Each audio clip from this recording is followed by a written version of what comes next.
మరో కురుక్షేత్రం ఛానల్కు స్వాగతం. మన భారతీయ సంస్కృతిలో పండగలు అనేది ముఖ్యమైన విషయం.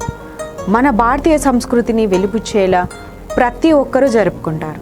మన భారతీయ సంస్కృతిలో కులం మతం తేడా లేకుండా అందరూ సోదరభావంతో జరుపుకునే పండగలు ఎన్నో ఉన్నాయి. మన సంస్కృతిని మన కళ్ళకు కనిపించేలా చూపించేవి పండగలు. అలాంటి పండగలలో ముఖ్యమైనది రంజాన్ పండగ గురించి ఈరోజు మనం తెలుసుకుందాం. రంజాన్ అనేది ఒక నెల. చాలా వరకు తెలియని వాళ్ళు రంజాన్ అని అంటారు. వాస్తవానికి అది రమదాన్. పవిత్ర దైవ గ్రంథం ఖురాన్ అవతరించింది రంజాన్ మాసంలోని. రంజాన్ పండుగకు మరో పేరు ఈద్ ఉల్ ఫిత్ర్. ఈ నెలలో ముస్లింలు భక్తి శ్రద్ధలతో ఉపవాసాలు, ఫిత్రా జాకత్ దాన ధర్మాలు చేస్తుంటారు. పండగలు మన జీవన స్రవంతిలో భాగమై మన జాతీయతకు, సంస్కృతి వికాసానికి దోహదం చేస్తూ ఉంటాయి. పండగ అనేది ఏ మతానికి సంబంధించిందైనా సరే దాని వెనుక ఒక సందేశం దాగి ఉంటుంది. పండగ మానవాళికి హితాన్ని బోధిస్తుంది.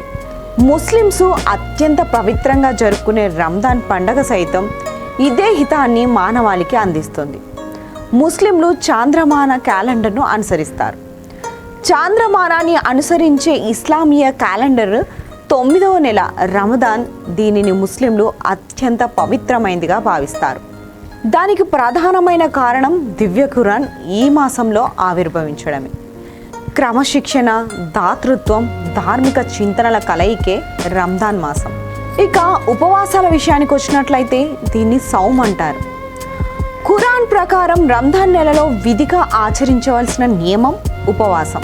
ఈ ఉపవాసాన్ని పార్సీ భాషలో రోజా అని అంటారు. సౌమ్ అని అరబ్బీలో పిలుస్తారు.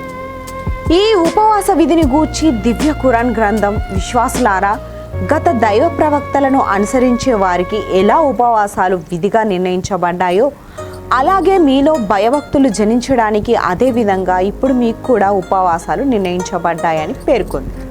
భారతదేశంలో ముస్లింలు రాత్రి నిద్రపోయి తెల్లవారి 4 గంటలకు లేచి ఉపవాసం కొరకు సహరీ చేస్తారు. గల్ఫ్ దేశాల్లో రాత్రంతా తింటూ తెల్లవారుజామున నమాజ్ చదివి పడుకుంటారు. రంజాన్ నెల మొత్తం రెస్టారెంట్లు రోజంతా మూసివేస్తారు. బహిరంగంగా తినకూడదని, తాగకూడదని హెచ్చరికలుంటాయి. దుబాయ్లోని ఏకైక హిందూ దేవాలయమైన కృష్ణ మందిరంలో భక్తులకు ప్రసాదాన్ని రంజాన్ నెలలో ఇఫ్తార్ వేళలో తర్వాతే ఇస్తారు. అరబ్బులు గల్ఫ్లోని అన్ని మసీదులలో రంజాన్ సందర్భంగా పౌష్టికాహారాన్ని నెల రోజుల పాటు ఉచితంగా సరఫరా చేస్తారు. బహిరంగంగా తింటూ కనిపిస్తే శిక్ష తప్పదు. మసీదుల ముందు భిక్షాటన చేసే వారికి కాకుండా ప్రభుత్వం ఆమోదం పొందిన చారిటీలకు మాత్రమే జకాత్ సొమ్మును ఇవ్వాల్సిందిగా ప్రభుత్వం విజ్ఞప్తి చేసినప్పటికీ బిచ్చగాళ్ల బెడద విపరీతంగా ఉంటుంది. సంపాదనాపరులైన వారు, సంపన్నులైన వారు రంజాన్ నెలలో జకాత్ ఆచరించాలని ఖురాన్ బోధిస్తోంది.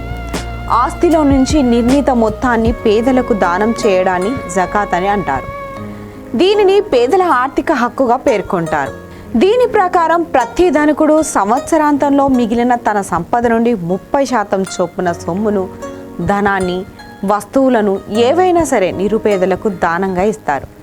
పేదవారు కూడా అందరితో పాటు పండగను జరుపుకోవడానికి, సంతోషంలో పాలు పంచుకునేందుకు ఈ జకాత్ను ఉపయోగపడుతుంది. ఇక ఫిత్రా అంటే జెరూసలేం పాత బస్తీలో రంజాన్ పండుగ రంజాన్ నెలవంక. జకాత్తో పాటు ఫిత్రా దానానికి రంజాన్ నెలలో ఎంతో ప్రాముఖ్యత ఉంది. 3 పూటల తిండికి, ఒంటి నిండా బట్టకి నోచుకొని పేదవారు ఎంతో మంది ఉన్నారు.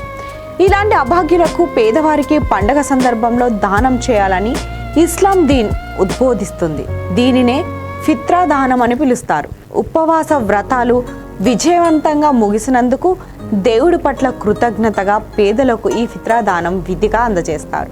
ఈ ఫిత్రా దానంలో 50 గ్రాముల కంటే తక్కువ 2 కిలోల గోధుమలను కానీ, దానికి సమానమైన ఇతర ఆహార ధాన్యాలను కానీ, దానికి సమానమైన ధనాన్ని కానీ పంచిపెట్టాలి. ఈ దానం కుటుంబంలోని సభ్యులందరి తరపున పేదలకు అందజేయాలి. పుణ్యం దక్కుతుందనే నమ్మకం ఉంది. దైవ ప్రవక్త ఫిత్రా దానాన్ని విధిగా నిర్ణయించడానికి కారణం ఉపవాస వ్రత నియమాన్ని పాటించే సమయంలో హృదయంలో కలిగే చెడు తలంపులు, ఆలోచనలు, నోటి నుండి వెలువడే అసత్యాలు, పనికిమాలిన మాటలు వంటి పొరపాట్లు జరుగుతూ ఉంటాయి. ఇలాంటి అనాలోచిత పొరపాట్లు అన్నీ ఫిత్రాదానం వల్ల క్షమించబడతాయి అని మహమ్మద్ ప్రవక్త అబ్దుల్లా బిన్ మసూద్ తెలిపారు. ఇక షవ్వాల్, ఈ విధంగా రంజాన్ నెల అంతా పవిత్ర కార్యక్రమాలతోనే ముగుస్తూనే షవ్వాల్ నెలవంక ప్రత్యక్షమవుతుంది.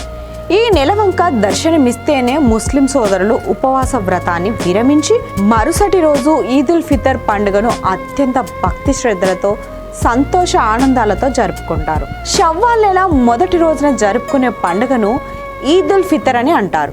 నెల పొడుపుతో రంజాన్ ఉపవాస దీక్షలు విరమించి మరుసటి దినాన్ని ఈద్ ఉద్ ఫితర్ పండుగగా నిర్ణయిస్తారు. అల్లా రక్షణ, కరుణ అందరూ పొందాలన్న ఆశయంతో ఈద్గాలో బారులు తీరి పండగ నమాజ్ చేస్తారు. కొత్త వస్త్రాలు, పరిమళ ద్రవ్యాలతో వాతావరణం అంతా ఆహ్లాదకరం అవుతుంది. ధనిక బీద తారతమ్యం లేక సహృదయాలతో సద్భావనలతో ఆలింగనం చేసుకుంటారు. ద్వేషాన్ని సమసిపోయి ప్రేమపూరిత భావం ఇనుమడిస్తుంది. ప్రత్యేకంగా సేమియాతో చేసిన కీర్ తినిపించుకొని ముస్లింసే కాకుండా ముస్లిమేతర సోదరులు కూడా కలిసి శుభాకాంక్షలు తెలియజేసుకుంటారు. మానవుల మధ్య నెలకొన్న వర్గ వైషమ్యాలు తొలగించి అందరిలో ఆధ్యాత్మిక చింతన కలిగించి చిరుజీవితాన్ని ఆనందంతో నింపి పుణ్యకార్యాల వైపు దృష్టి మరల్చే రంజాన్ మాసం చైతన్యాన్ని కలిగించి ముందుకు సాగే ధైర్యాన్ని ఇస్తుంది. ఈ పండుగను పేద ధనిక తేడా లేకుండా అత్యంత భక్తి ప్రవత్తులతో జరుపుకుంటారు. ప్రతి ఒక్కరూ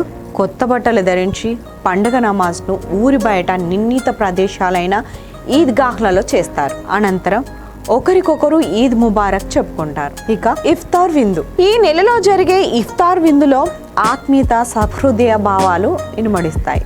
పరస్పర ధోరణికి, విశాల ఆలోచన దృక్పథానానికి ఇవి నిదర్శనం.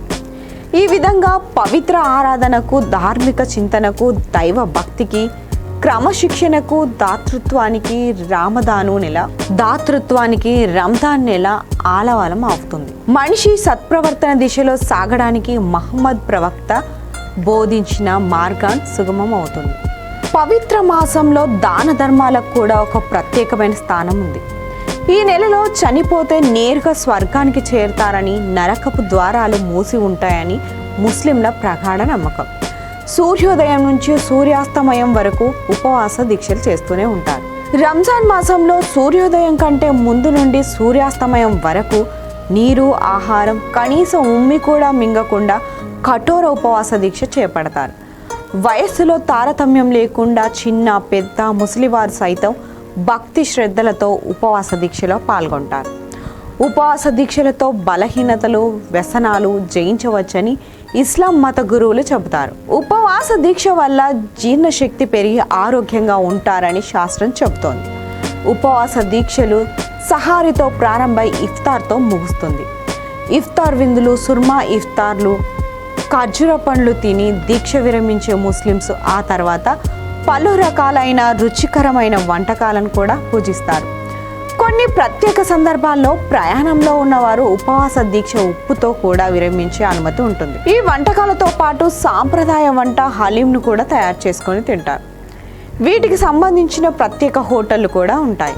కాటుకలాగే కళ్ళకు రాసుకునే సుర్మా పౌడర్ రూపంలో ఉంటుంది.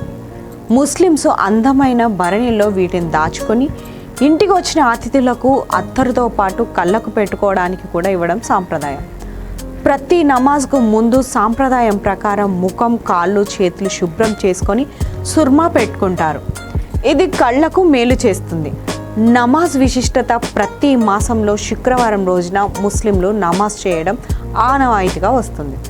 ఇక రంజాన్ మాసంలో మత పెద్దలతో నమాజ్ చేయించడం ప్రశస్తమైనది. మసీదుకు వెళ్ళలేని వారు తాము ఉన్న స్థలాన్ని శుభ్రం చేసుకొని ప్రార్థన చేసి భగవంతుని కృపకు పాత్రులవుతారు. ముస్లింలు రంజాన్ ఆఖరు 10 రోజులు ఇల్లు వదిలి మసీదుల్లో ఉంటూ మహాప్రవక్త అల్లాహ్ గురించి ప్రార్థనలతో ఆధ్యాత్మిక భావాన్ని పెంపొందించుకుంటారు. రంజాన్ పండుగను ఈదుల్ ఫితర్ అని అంటారు. నెల పొడుపు చంద్రుని దర్శించిన తర్వాత రోజు ఉదయం పండుగను జరుపుకుంటారు. పండుగ ప్రార్థనను ఈద్గాలోనే జరుపుతారు. నమాజ్ అనంతరం ముస్లింలు, ముస్లిమేతరులు ఒకరినొకరు స్నేహభావం పెంపొందించుకున్నట్టుకు అలాయ్ బలాయ్ ఆలింగనం చేసుకుని పండగ శుభాకాంక్షలను కూడా తెలుపుకుంటారు. పవిత్ర ఖురాన్ గ్రంథాన్ని తప్పకుండా ఈ రంజాన్ మాసంలో ప్రతి ఒక్కరు చదవాలి లేదా వినాలి అనే నియమం కూడా ఉంటుంది. ఇలా మన భారతీయ సంస్కృతిలో పండుగలు ఒక ముఖ్యమైన ఘట్టం. పండుగలు అనేవి కులమత తేడా లేకుండా మన సంస్కృతి సాంప్రదాయాలను వెలిబుచ్చేలా ప్రతి ఒక్క పండుగను మనం జరుపుకుంటాం. అలాంటి పండుగలలో ముఖ్యమైనది రంజాన్. ఇలా మన భారతీయ సంస్కృతి ద్వారా పండుగల గురించి తెలుసుకుంటూ అందులో ముఖ్యమైన రంజాన్ పండుగ గురించి తెలుసుకోవడం, మన భారతీయ సంస్కృతిలో భాగంగా పండుగల గురించి తెలుసుకుంటూ రంజాన్ పండుగ గురించి తెలుసుకోవడం చాలా సంతోషం. అదేవిధంగా మన భారతీయ సంస్కృతిలో రంజాన్ పండుగ గురించి తెలుసుకోవడానికి, మన భారతీయ సంస్కృతిలో భాగంగా రంజాన్ పండుగ గురించి మన మరో కురుక్షేత్రం ఛానల్ ద్వారా మీకు అందించడం మా చిన్ని ప్రయత్నం. మన మరో కురుక్షేత్రం ఛానల్ ద్వారా మరో ఒక విశేషం గురించి తెలుసుకుంటూ, మన భారతీయ సంస్కృతిలో మరో విషయం గురించి తెలుసుకుంటూ, మన భారతీయ సంస్కృతిని గురించి తెలుపుతూ మళ్ళీ మీ ముందుంటుంది మీ రజి. నమస్కారం.